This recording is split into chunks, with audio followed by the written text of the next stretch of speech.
Hey guys, it's Kay Journey, and I am back today with the third and final installment of our first round of like gamified plotting.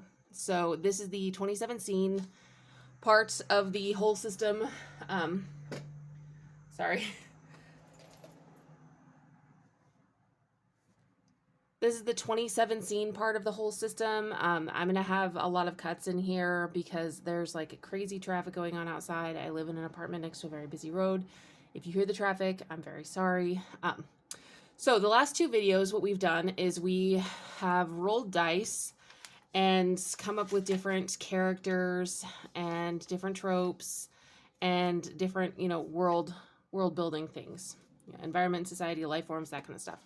So what I've done is I've taken all of my notes from the previous videos and I have created kind of these big note cards for us. So we've got Quaid, who is our main protagonist, and what we're going to be doing is we're going to be going through the storyline from his perspective.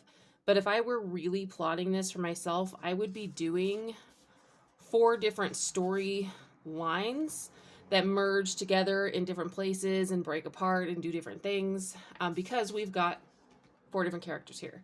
So, but we're going to be doing things from Quaid's perspective, and then we've got Raven, who is our chaotic neutral mentor.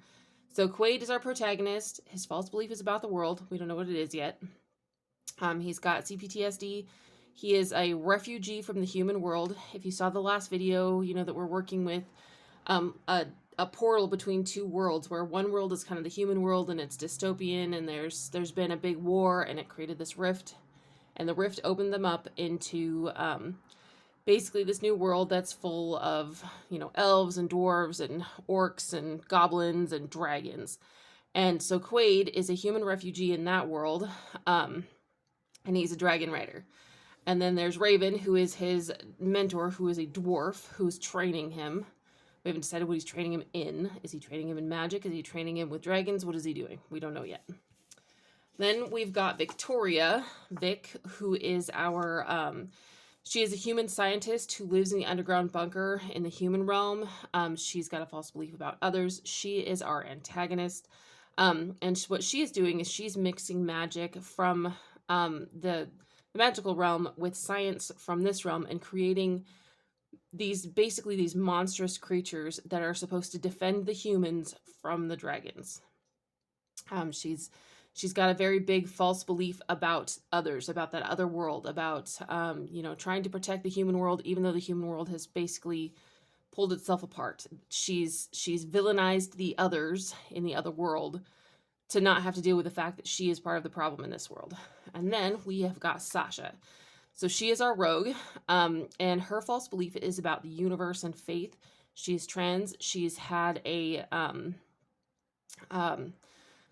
an awakening that the beliefs that she grew up with were not what she sees in the world, and she wants something different.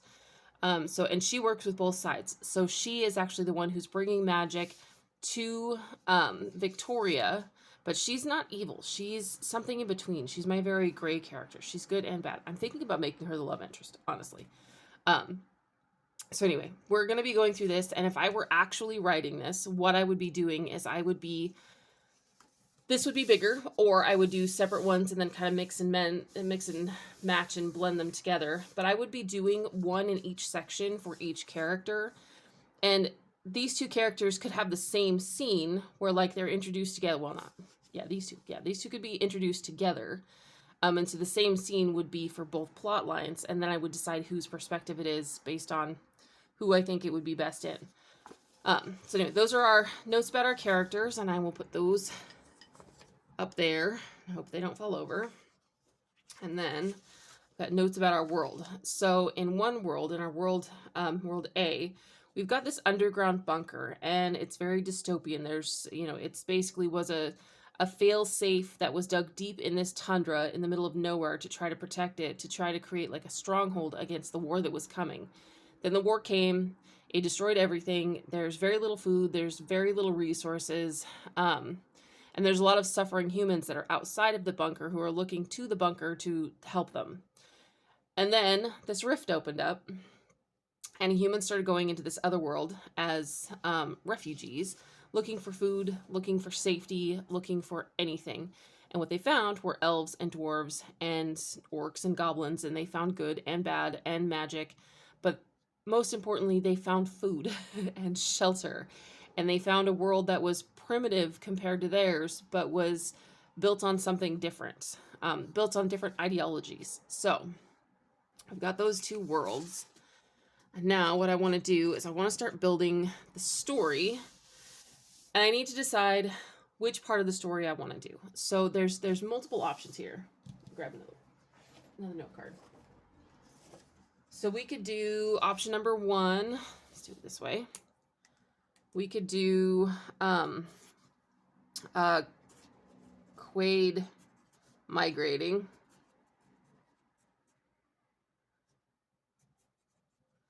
And getting his dragon.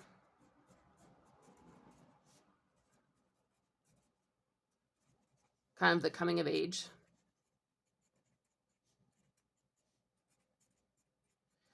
I like the idea of this story, but I don't actually want to write it. Like, I don't actually want to plot that out. I think it could be cool, but I'm not really drawn to it, even though it would give a backstory to this really cool story. What I want to write is the actual really cool story. So the really cool story is the buildup of tension between the two worlds.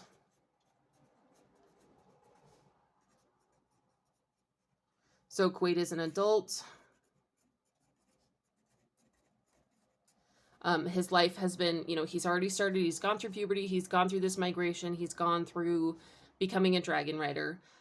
He's come of age, and what we can do is we can throw in like scenes throughout. If we were actually writing this, we could throw in, backstory scenes where we see from different characters' perspectives what the war was like, what the aftermath of the war was like, what life was like as a human on this side of the wall before the war, what life was like for the magical world suddenly having all these human refugees coming through. I'm so sorry if you guys can hear my ice machine in the background. It is hot in here today, and we need the ice. So anyway, or we could do 3. I love this idea. We could do 3, which is the start of a major conflict between the world.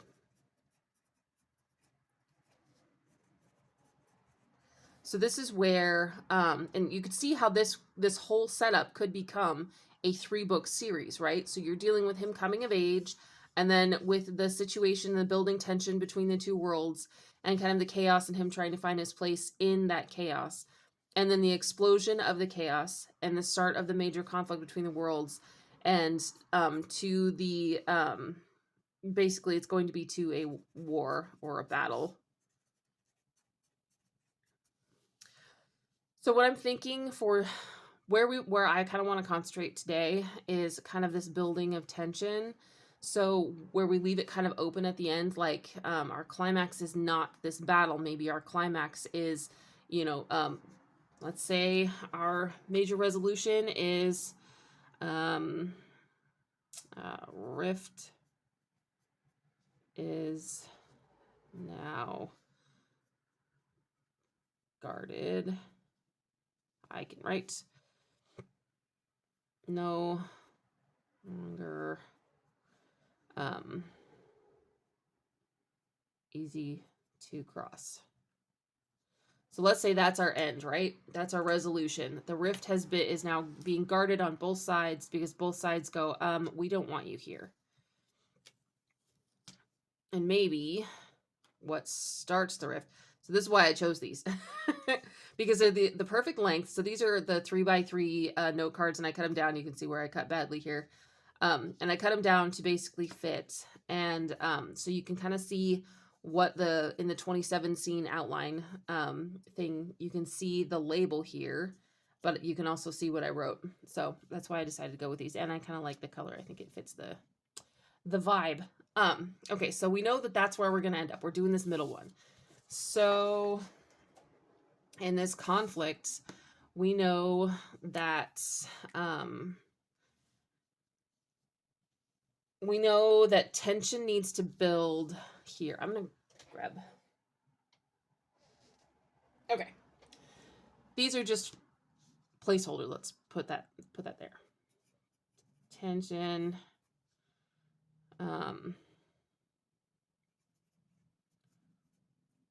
To a conflict.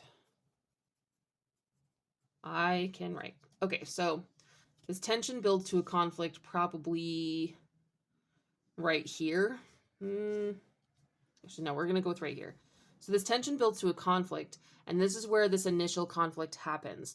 So whatever drives this story, whatever drives them to guard this thing, to guard the rift and to make it so that they are no longer allowing refugees back and forth, something has to happen. So I'm thinking, okay, so let's go here first. So if we're not writing the prequel, then we need to introduce Quaid and Raven in training. Maybe they're training with weapons. I like that idea. So this is kind of where we get some of our setup. We learn who Quaid is. We learn about his worlds. We learn who Raven is. We've got that introduction right there. Then our inciting incidents, we can go with Vic creates first monster. Mix magic and DNA. Okay, so Vic creates her first monster. Okay, so in the last video, I talked about how originally Vic was oh geez, I don't remember the original name, but Vic was a trans man, and because I decided to introduce Sasha, and she's also trans, I decided to turn Victoria into Victoria, and she is a very stereotypical white woman Karen. And we don't want to start her out that way. We want her Vic to Karen status. We want her to start throwing fits. Probably around her midpoint. So normally what you would have is if with your protagonist is that at the midpoint they would have kind of a revelation, right? They would have this moment where they realize they have to change. Well, when you're dealing with a villain, and you're writing from a villain's perspective, because she is a villain, I kind of wanted to play with this idea of making this midpoint her realization that she needed to go full bore against these people. And for her, it feels like a moment of clarity, but for us as readers or as the author, we would go, "Oh my gosh, no, you're going down the wrong path. Don't go that way. You're messing up." So I think that'll happen here. And then maybe for Quaid, his midpoints would be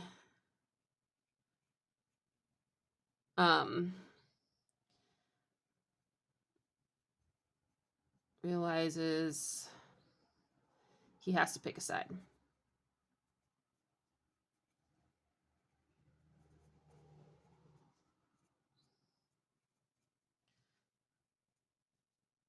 Is he still a human from the human world, or is he now a champion for, the magical world? And obviously he's going to pick champion for the magical world.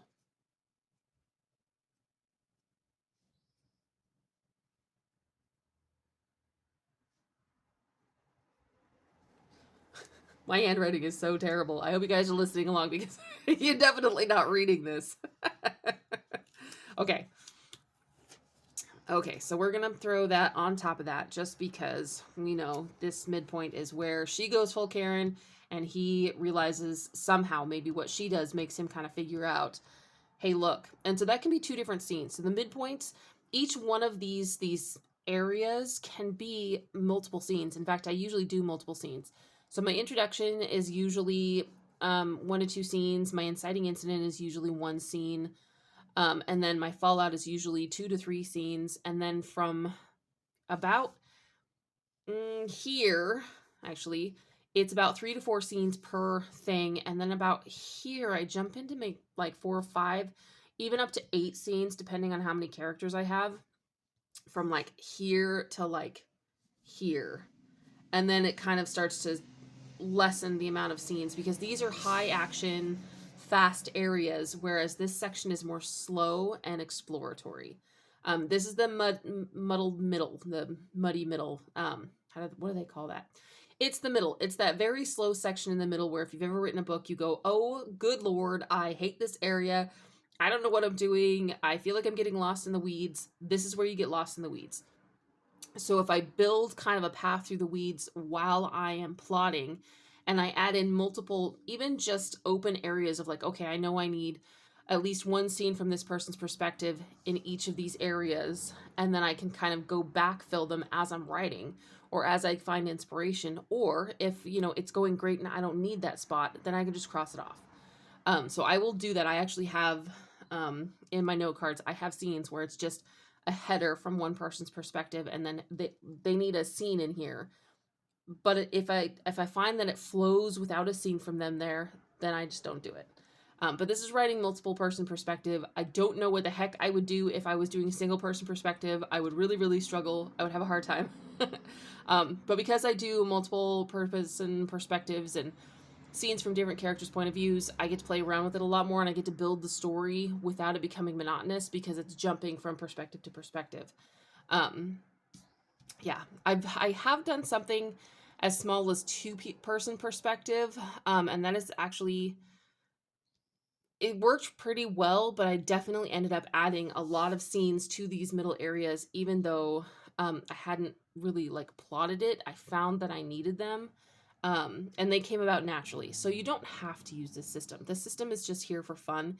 It's here to give sort of a structure. There's lots of different structures. There's like Save the Cat, and there's all sorts of things. So this is just one way of mapping out a story that makes it make sense. Okay, anyway, now that I'm done lecturing on that. So let's say, so we know that we need some pressure here. So maybe, pressure here is maybe a monster breaks out.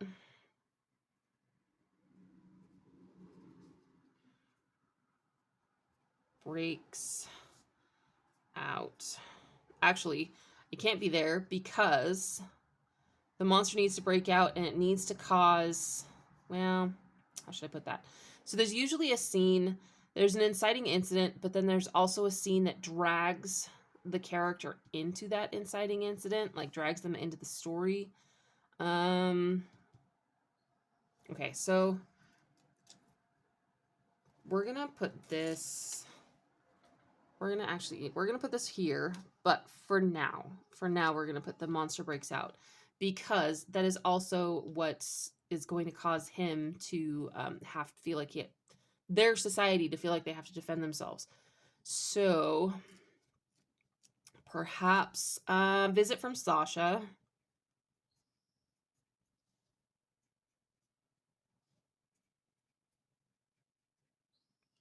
With news of creatures. Okay, so this would drag Quaid into it, but it would also, because Sasha is our rogue, Sasha's not going to explicitly say everything that's going on, but she is going to say, hey, like, there's something going on here that you guys should look into. There's something up, something that I don't trust, something that's potentially dangerous. So, okay. Let's say these two happen together, where Vic creates their first creature, and then they're training with weapons, and then we get a visit from Sasha that brings Quaid into the story. That makes me happy. So both of these, while this is the inciting incident, this is what brings Quaid into the story. So we're going to toss you right there. Okay. So then the fallout of this is maybe Quaid and Raven head to Rift. Because, you know, Quaid is human. Rep for world B. There you go.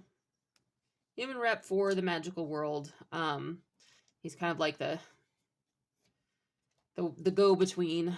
So he ends up going, they end up going to the Rift. And then there's kind of this conversation about magic being pulled into the other world and the dislike of it, because Sasha's one of the people that's bringing things back and forth between the worlds, because Sasha's just trying to survive. So Sasha is bringing, you know, magic back from this world and then weapons into this world. She's making money, she's surviving, she's doing great, but she recognizes when crazy chaos things are going to start causing more problems than they're worth for her and for everybody around her. So she's like, hey, look, this is happening. So let's see. Okay, so a monster breaks out. Turn that so I can write on it. So a monster breaks out. Kills some people. We're going to say people, but potentially we can have it be like, actually, no, we're going to say some orcs. Okay, so nobody's going to be too terribly upset about a bunch of orcs dying. The problem is they're going to be terribly upset about these monsters breaking out because they could kill more than just the orcs. Which would mean, you know, Vic is happy.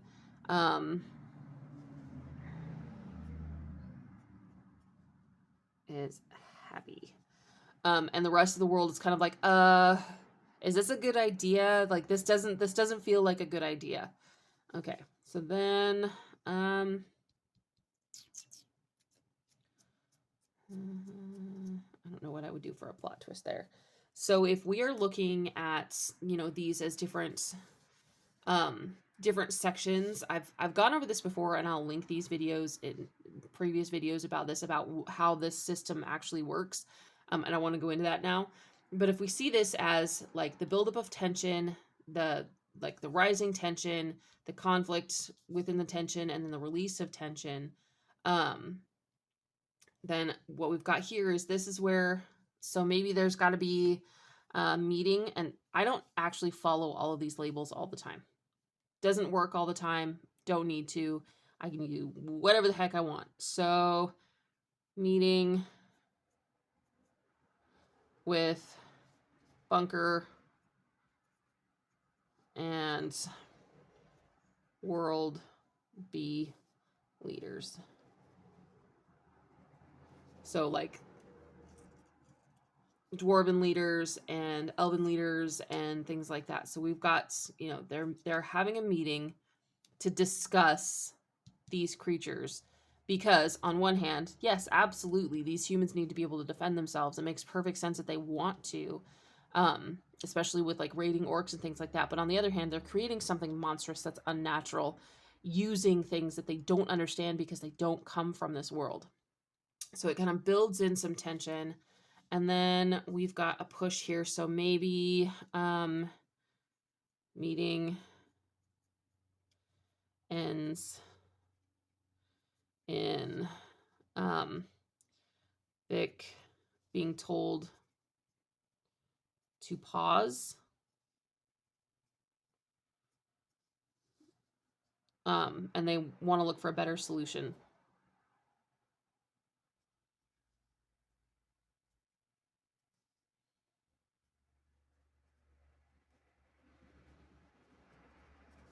Okay, so we want to build in some of Vic's xenophobia here. And I'm just going to write that on a separate note. So if I were doing anything from Vic's point of view, I would be Vic's xenophobia.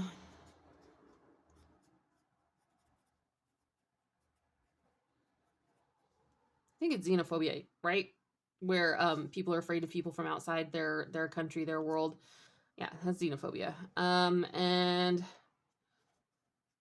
doesn't want their influence. And like the ridiculousness of, I don't want your influence, even though they've got, you know, this experience with this magic that she's working with. Her fear of them as being other is more important to her than anything that they could potentially offer her. Which, if you're living in the United States right now, this is so relevant. It's wild. Okay, so New World. So Vic goes against orders.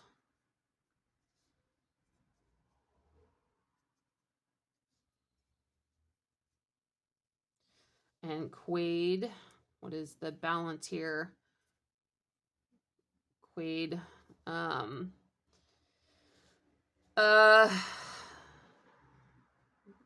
got to do something helpful here. So maybe Quaid does something that would potentially put him in a situation where he has to see the conflict on both sides. So Quaid, guard duty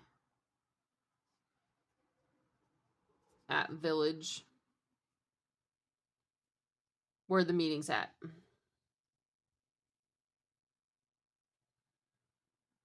And he's going to see some violence. So let's say that he sees he's going to see, because he's coming back, they're now back in the human world. So sees the chaos in human world, and it's not just from both sides. Yeah, we're gonna say from both sides. And he feels compassion,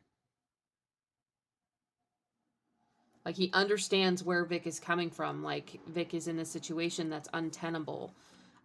He might even, if I was writing this, he might even respect Vic for at least trying for something new. So we're going to take this Vic one. We're going to move it slightly up here. So, because we're focusing on Quaid's experience, but what Vic does is just as important.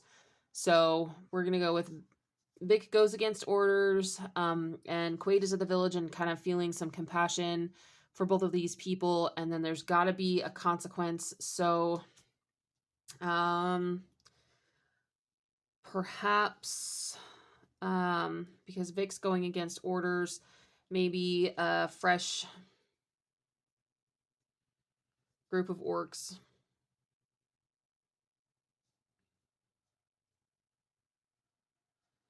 at Vic request